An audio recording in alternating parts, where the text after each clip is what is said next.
மணி சார்ட்டேருந்து வார்த்தை தூங்குறேன். எப்படி இந்த நெருக்கடியை சமாளிக்க போகிறார் சார் விஜய்? எப்படி சமாளிப்பார்னு கேட்டால் புரியல. அது எனக்கு ஒரு பக்கம் சமாளிப்பார், பதிலாக தான் சட்ட நீங்கள் இதில் என்னங்க சமாளிக்கிறது இருக்கு? உள்ளதை சொல்ல போகிறாரு. கரூர் விவகாரத்தில் என்ன, ஜனநாயகன் விவகாரத்தில் கோர்ட்டில் பேச போகிறாங்க. ரெண்டும் சால்வ் ஆக போகுது. இப்படி நெருக்கடி கொடுத்ததற்காக எதிர்கட்சிகளோ மற்றவங்க வந்து வருத்தப்பட்டு பாவம் சுமக்கிற அளவுக்கு மக்கள் வந்து ஆதரிக்க போகிறாங்க. கூட கொஞ்சம் ஆதரவு கூட போகுது. ப்ரமோட் பண்ணதுக்கு தானே இதை வகிச்சிடும் ரிசல்ட்டு. யார் அந்த ப்ரொமோஷனை பண்ணுறாங்க? யார் ப்ரமோட் ஆவாங்க? இதில் யார் சிக்கியிருக்காங்கன்னு சொல்கிறீங்க? அவங்க ப்ரமோட் ஆவாங்க, அவ்வளோதானே. யார் சிக்கியிருக்கா? விஜயா? நீங்கள் தானே சொல்கிறீங்க நெருக்கடின்னு. இதனால் பாஜக தங்கள் பக்கம் விஜய் இழுக்கிறதுக்கு இது நடக்கிறது அப்படிங்கிற ஒரு பார்வை இருக்குல்ல சார்? அதெல்லாம் இப்படியெல்லாம் இழுக்க முடியாது. அது பாஜகவுக்கு தெரியுமா தெரியாதான்னு நமக்கு தெரியாது. அப்படியெல்லாம் வந்து சமரசம் ஆகக்கூடிய நிலையும் அவர் இல்லை, புரியுதுங்களா? அதனால் இன்னும் கொஞ்சம் வந்து அவருக்கு வந்து படத்துக்கு நல்ல ப்ரமோஷனு. அதேமாரி சிபிஐயும் என்ன வழக்கமாக அவங்களால முடியுமோ அதான் கேட்பாங்க. அப்போது இது பாஜக உண்மையிலேயே விஜயை நெருக்கடி கொடுக்கணும்னு செய்கிற வேலைன்னு நீங்கள் பார்க்குறீங்க? அப்படி பார்க்கல. சிபிஐ வந்து உச்சநீதிமன்றத்தினுடைய வழிகாட்டலில் வந்தது, சரிங்களா? அவர்களும் வேற ரத்தோகியை போட்டு அதை வந்து சிபிஐயை கண்காணிப்பதற்காக ஒரு எஸ்ஐடி போட்டிருக்காங்க. சிபிஐ தான் செய்த வேலைகளை வந்து ரிப்போர்ட் கொடுக்கணும் எஸ்ஐடி. அந்த எஸ்ஐடி கொண்டு போய் உச்சநீதிமன்றத்தில் கொடுக்கணும். அதனால் இதில் வந்து விளையாட்டெல்லாம் பண்ண முடியாது. எதில் விளையாட்டு பண்ணலாம்னா, தமிழ்நாட்டில் யாரால் விஜயால் யாருக்கு நெருக்கடி வருமோ அவர்கள் ஊடகங்கள் மூலம் விளையாட்டு பண்ணலாம். ஊடகம் பூரா நெருக்கடியா, ஊடகத்துக்கு பூரா தெரிஞ்சிருக்கு நெருக்கடி விஜய்க்குன்னு. ஆனால் அது வந்து விஜய்க்கு தெரியல. அப்படிப்பட்ட ஒரு நிலைமை இது. ஏன்னு கேட்டால் சிபிஐயில் முதல்ல போய் 2 பேர் பேசினாங்க. அவங்க கட்சியை சேர்ந்த தாவேக்கா கட்சியை சேர்ந்த மாநில நிர்வாகிகள். அவங்கள விசாரிக்கும் பொழுது அவங்க சில விஷயம் போட்டு கொடுத்துட்டாங்க. அதனால விஜய்க்கு பிரச்சனை, அதனால விஜய்க்கு வருது விசாரணை. இது வெளியே பரப்புரை, புரியுதுங்களா? விசாரித்து பார்த்தா மிஞ்சி போனால் என்ன சொல்ல முடியும்? சட்டமன்றத்தில் முதலமைச்சர் என்ன சொன்னார்? தாமதமாக விஜய் வந்ததனால் இந்த நெருக்கடியில் 41 பேர் மரணம் என்பது நடந்தது. சென்ற ஆண்டு இதை சொல்லும் பொழுது 25ஆம் ஆண்டு சொல்கிறார். 24ஆம் ஆண்டு அக்டோபர் 4ஆம் தேதி மெரினாவில் சென்னையில் ஒரு நெருக்கடி வந்தது. அப்பொழுது தப்பித்த, அதில் எந்த பாதிப்பும் இல்லாமல் தப்பித்த முதல் குடும்பமும் அதில் 5 பேர் இறந்ததற்கு எந்த ஒரு விசாரணையும் வைக்காமல், எந்த நடவடிக்கையும் எடுக்காமல், என்ன யார் மீதும் வழக்கும் பதிவு செய்யாமல், அந்த நெருக்கடிக்கு காரணம் இறந்து போனவர்களே தான் என்று காத்துல விட்ட மாதிரி. அலைக்கற்றை எங்கிருந்து ஐயா எடுத்தோம்னா, அலைக்கற்றை ஊழல்ல காத்துல இருந்தான்னு எடுத்தோம். அந்த இடத்துல போய் பாருங்க காத்து இருக்கா இல்லையான்னு பாருங்கன்ட்டார் பார்லிமெண்ட்ல ஆராஜா. அந்த மாதிரி காத்துல விட்டாங்க. சரி, காவல்துறையினுடைய பொறுப்பாளர்கள் மீது என்ன விசாரணை வைத்தோம். எப்படி நீங்கள் பாதுகாப்பு கொடுக்காதனால தான் 5 பேர் மெரினாவில் இறந்தாங்க, லட்சக்கணக்கான பேர் வந்தாங்களே, வருவாங்கன்னு தெரியும் தானே, நீங்கள் தானே பரப்புரை செய்தீங்க, வந்தாங்களே. சரி, அவங்களுக்கு தண்ணீர் என்ன டீஹைட்ரேஷன் என்ற விஷயமும் என்ன நெருக்கடி என்ற நெரிசல் என்பதும் சேர்ந்து தானே இறந்தார்கள். அப்பொழுது அதற்கு பொறுப்பு அங்கே தண்ணீர் வைக்க வேண்டிய மாநகராட்சியினுடைய இத்தனாவது மண்டலத்தினுடைய அதிகாரிகளை விசாரித்தார்கள். இப்படியாவது வந்ததா? யாராவது கேட்டாங்களா? இது ஓராண்டு கூட முடியலை.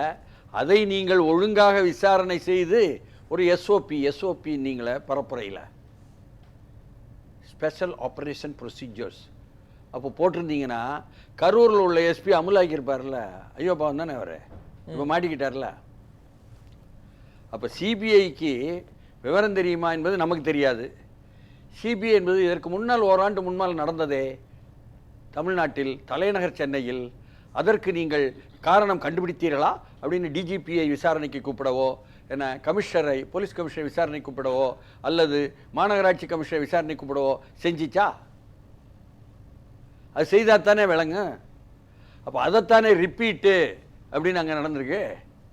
நீங்கள் 5 பேர் இறந்ததற்கு சரியான காரணங்கள் கண்டுபிடித்து சரியான ஏற்பாடு செய்திருந்தால் 41 பேர் இறந்திருக்க மாட்டார்களே. அப்பொழுது அரசு தானே பொறுப்பு, காவல்துறை தானே பொறுப்பு, நிர்வாகம் தானே பொறுப்பு, யாருமே சொல்லலையே. அதனால் இங்கே வந்து கட்சி அரசியல் நடத்தணும். ஒருத்தர் எந்திரிச்சு வராரு, வசமாக இதில் சிக்கிட்டாரு, ஒட்டாத புடி அப்படின்னு சுற்றி வளைக்கணும் என்பதாக நடப்பதெல்லாம் தூசாக மாறி போகும். இப்போது இதில் ரொம்ப அழுத்தம் கொடுக்கறது நேரடியா திமுகவா பாஜகவா உங்கள் பார்வையில்? 2 பேரும் வெவ்வேறு கட்சியா? ஆமாம், வெவ்வேறு கட்சின்னா பதிவில் 2 பேரும் வெவ்வேறு கட்சி. 2 பேருக்கும் ஒன்று தானேங்க எதிரி. எந்திரிச்சு வர்ற விஜய் தானே. 2 பேருக்கும் தானே நெருக்கடி. இல்லைன்னா ஒரு புரிதலில் போயிட்டு இருப்போம். கொள்கைகளில் மாறுபட்ட கொள்கைகள் அமலாக்கிறது இல்லைல்ல. இந்தியாவே ஒரு ஒற்றையாட்சி நாடு தானே. மத்திய அரசு என்ன கொள்கை சொல்லுதோ அதை தானே மாநிலம் அமலாக்கணும். எல்லா இடத்துலையும் அப்படி தானே. இது என்ன தெரியாத மாதிரி, இது என்னமோ ஃபெடரல் கண்ட்ரி மாதிரியும் என்ன சும்மாச்சும் போய் சொல்லிக்கிட்டு இருந்தோம். அதுக்காக நீங்கள் உண்மை நினச்சி கேள்வி கேட்டியனா அப்படின்னு சொல்லிடுவாங்க, நெஞ்சை தொட்டு கேட்டிங்கன்னா. புரியுதுங்களா? அதனால் சும்மானாச்சு எல்லாமே பேசுவாங்க. ஜனநாயகன் படத்திற்கு என்ன செய்ய முடியும்? மிஞ்சி போனால் பராசக்தி படத்துக்கு 38 கட்டு கொடுத்தான்னா அதுமாரி கட்டு கொடுக்க முடியும். கட்டுகளெல்லாம் சரி பண்ணி வருவாங்க. ஆனால் அதற்கு முன்னால் நீ வந்து மாறி மாறி வந்து தேதியை மாற்றி போடுற மாதிரி மேல்முறையீடு பண்ணிக்கிட்டு இருந்தால் அந்த சென்சார் போர்டுக்கு எங்களுக்கு சம்மந்தம் இல்லை அப்படின்னு பாஜக தலைவர்கள் சொல்கிறாங்க. சம்மந்தம் இல்லை போல். அதனால தான் எல்முருகன் வந்து 100 பேரை என்ன கட்சிக்காரங்களா அவங்களுக்கு வேண்டியவங்களா போட்டார் போல் சென்சார் போர்டில் அப்படின்னு நீங்கள் கேட்டக்கூடாது. ஏன்னா உங்களுக்கு எந்த அளவுக்கு போய் மக்களுக்கு எட்டிச்சுன்னு தெரியாது இந்த செய்தியை. புரியுதுங்களா? இது அவங்க கதை. எதுவும் எப்படியும் எல்லாமே வந்து ப்ரமோஷனுக்கு தான், அந்த படத்துக்கான ப்ரமோஷனுக்கு அது முடியும். சிபிஐயை பொறுத்தவரை யார் எதை சொல்லி இருந்தாலும் ஷுட் பி கொராபரேட்டட் வித் எவிடன்ஸுங்க. ஆதாரங்களுடன் அது முன்வைக்கப்பட்டால் மட்டும்தான் அதை ஒட்டி அவர்கள் கேள்வி கேட்டு விசாரணை செய்து நடவடிக்கையை தொடங்க முடியும். அப்படி இல்லைன்னா முடியாது. தாமதமாக வந்ததற்கு காரணம் விஜய் சொல்லித்தான்னு யாராவது சொல்லியிருந்தாங்கன்னே வாதத்துக்கு வச்சுக்கிட்டாலும், போனவங்க பதறி போய் சொல்லியிருந்தாங்கன்னே வச்சுக்கிட்டாலும், அங்கே வந்து அவர் என்ன ஆதாரம்னு கேட்டால் என்ன ஆதாரம் இருக்கு? சரி சார், இன்னும் ஒரு புள்ளியில் நம்ம பார்க்குறோம் சார். தேர்தல் வருது, பரப்புரை செய்ய வேண்டிய நேரம், விஜயை டெல்லிக்கு அழைக்கிறது, அவருக்கு படத்துக்கு நெருக்கடி கொடுக்குறது, இது உளவியல் ரீதியில் விஜயை பாதிக்கும்ல. அப்போ தேர்தலில் அது எப்படி அவருக்கு பெனிஃபிட்டாக மாறும்னு நினைக்கிறேன்? அவருக்கு பெர்சனலாக உளவியல் ரீதியாக என்ன வந்துச்சு, என்ன வரும் என்பதெல்லாம் எனக்கு அவசியமும் இல்லை, கவலையும் இல்லை. தேர்தல் என்பது மக்கள் வாக்களிக்கக்கூடிய இடம்னு நான் நினச்சிக்கிட்டு இருக்கேன். மக்கள் மத்தியில் இது என்ன தாக்கத்தை செலுத்தும் என்பது மட்டும்தான் எனக்கு விளங்கும். அப்படி பார்த்தீங்கன்னா நீங்கள் சொன்ன ரெண்டும் என்ன, அந்த கட்சிக்கு ப்ரமோஷன் தானே மக்கள் மத்தியில். அவ்வளோதான். பிரச்சாரத்துக்கு போக முடியாது இல்லை விஜய். நினைத்த நேரத்தில் பிரச்சாரத்துக்கு செல்லாமல் மக்கள்கிட்ட வந்து எப்படி அவர் வாக்க பெற்று? பிரச்சாரத்திற்கு செல்லாமல் என்ன தடுப்பு இது? பிரச்சாரத்துக்கு மற்றவங்க இறங்கிட்டாங்களா? 200 தொகுதியை முடித்தவர் பழனிசாமி மட்டும்தானே. மற்றவங்க பிரச்சாரத்துக்கு இறங்கிட்டாங்களா? வைகோ எடுக்கிற நடைப்பயணம் கூட பிரச்சாரம் கேளா? அவர் தான் பிரச்சாரத்துக்கு இறங்கியிருக்கார். அப்போ மற்றவங்க இறங்கலை அப்படி வச்சுக்கோமா? சரி, பிரச்சாரம்னா என்ன பிரச்சாரம்? ஒருத்தர் வந்து பெரியசாமி அமைச்சர், கூட்டணி ஆட்சி கிடையாது திமுகவை பொறுத்தவரைன்னு சொல்லியிருக்காரு. அது பிரச்சாரமா? இன்றைக்கு செல்வ பிறந்தகை பதில் சொல்லியிருக்காரு, பெரியசாமியுடைய தனிப்பட்ட கருத்து அப்படின்னு சொல்லியிருக்காரு.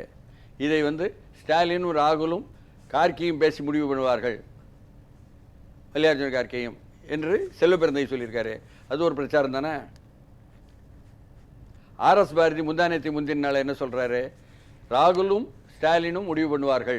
இல்லை, அது பிரச்சாரமா சார்? அது அவங்க ரெண்டுக்குள்ள இருக்கிற சண்டைகள் இல்லை. அதை எப்படி நீங்கள் சண்டையாது இல்லை. அதாவது கூட்டணி ஆட்சி வரப்போகுதா இல்லையா என்பதை வைத்து ஓட்டு போடுவது என்பது பிரச்சாரம் இல்லையா? கூட்டணி ஆட்சி வராது நாங்கள் தான் சொல்லி போட்டு தொண்டர்களை வலுப்படுத்துவது பிரச்சாரம் இல்லையா? எல்லாமே பிரச்சாரம் தான். இப்போ புரியுதுங்களா? ஒரு படம் வந்துச்சுன்னு சொன்னாலும் இந்திய எதுக்குறோம் அப்படின்னு சொல்லி போட்டு உள்ளதெல்லாம் கொண்டாந்தாங்கனாலும் இந்த நேரத்தில் பிரச்சாரம். ஏன்னு சொன்னால், ஒரு ஆவணப்படத்திற்கான ஸ்கிரிப்ட் எழுதி அதுக்கப்புறம் ஃபீச்சர் ஃபிலிமை ஆக்கி கொண்டு வந்தது போல் இருந்தால் அது பிரச்சாரம் தான். பிரச்சார நிதி தான் கூடுதுன்னு அர்த்தம். அதனால் தேர்தல் வருது, என்ன சொல்கிறாங்க, பிப்ரவரி கடைசியில் அறிவிச்சிருவாங்கங்கிறாங்க, மார்ச் கடைசியில் நடத்திடுவாங்கங்கிறாங்க. அப்போ என்ன அர்த்தம்?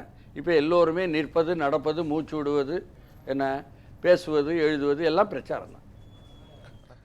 மணி சார், இல்லை என்னென்னா முதல் முறையாக அவங்களுடைய இந்த ஆய்வில் ட்விட்டரில் உள்ள எண்ணிக்கையும் யூடியூப்பில் உள்ள எண்ணிக்கையும் ஒரே மாதிரி இருக்கு.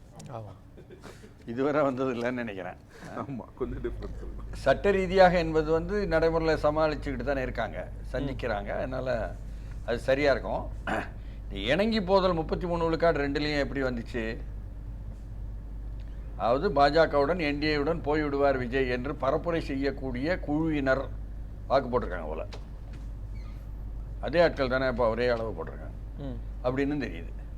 பிரச்சனை என்னன்னு சொன்னால், ஜனநாயகன் என்ற படத்தை பற்றி பார்த்தீங்கன்னு சொன்னால், விஜய் இந்த முறை தேர்தல் அரசியலுக்கு வருவது என்பதே திராவிட முன்னேற்ற கழக ஆட்சியை மாற்றுவது என்பதை குறிக்கோளாக வச்சு தான் வர. அப்போது திமுக ஆட்சிக்கு எதிராகத்தான் கொள்ளையடிப்பவங்க அது இதுன்னு அவர் சொல்லுவார். தேர்தல் அரசியலில் எல்லோருமே அப்படி தான் செய்வாங்கன்னு நமக்கு தெரியும்னாலும் இப்போ திமுக ஆட்சி அவர் சொல்கிறார். ரைட்டு. ஏன்னா அடித்தவங்கெல்லாம் வந்திருப்பாங்க, அவர்கிட்ட வந்தாலும் சின்ன வாஷிங் மிஷின் வச்சு சேர்த்துக்குவார், வேறு விஷயம். என்னன்னு சொன்னால், இந்த படம் வந்து முழுக்க முழுக்க எம்ஜிஆர் நானானையிட்டால் சவுக்க தூக்குற மாதிரி சவுக்க தூக்குவதும், என்ன கொள்ளையடிக்கிறவர்களை வந்து பொறுப்பில் உள்ளவர்கள், அமைச்சர்களோ இல்லை எம்எல்ஏக்களோ அடிப்பதும் என்பது போலலாம் வருதெல்லாம் சொல்கிறாங்க. நமக்கு தெரியாது அதெல்லாம் வந்து வருதா அல்லது அனுமதிப்பாங்களா தெரியாது. அப்படியானால் பாஜக இறங்கி தன்னுடைய தணிக்கை குழு மூலம் மேல்முறையீடுன்னு ரஷ் பண்ணிக்கிட்டு ஜட்ஜும் பதிவாளருமே மிரள்ற அளவுக்கு அதை விரைவுபடுத்துவது இருக்குல்ல. அதனால் எல்முருகனுக்கு சம்மந்தம் இல்லை. நீங்கள் எல்முருகன் தான் வந்து செய்தி விளம்பரத்துறையினுடைய ஒன்றிய அமைச்சர். அவர் தான் வந்து இங்கே தமிழ்நாட்டில் சென்சார் போர்டில் வேண்டிய உறுப்பினர்கள்லாம் போட வேண்டியவர். அவர் போட்டிருக்கிறாரு. அவங்க தான் உட்கார்ந்து அந்த வியூ பண்ணி சொல்லணும். எல்முருகனுக்கு சம்மந்தம் இல்லை சொல்லிடணும்ல நம்ம. அதனால் வந்து எதற்காக விழுந்தடித்து கொண்டு திமுகவுக்கு எதிராக விஜய் செய்யக்கூடியதை என்ன இப்படி தடுக்கிறதுக்கு முயற்சி எடுக்கிறாங்க. அப்போ எல்லா அரசியல் கட்சிகளும் நாளைக்கு இதே கதை தானே. நாம் வேறு ஒன்றியத்தில் உட்காந்துருக்கோமே, மறுபடியும் 29 வரப்போகுதே, இப்போவே தயாராகலைன்னு சொன்னால் நமக்கும் அதுதானே. சவுக்கெடுத்து அடிக்க வருவாங்களே நினைக்காரா தெரியாது. ஸோ அப்போது பாதுகாக்கணும்னு நினைக்கிறாங்க திமுகவை, தங்களை பாதுகாத்துக் கொள்ளணும் சேர்த்து நினைப்பதில்லை.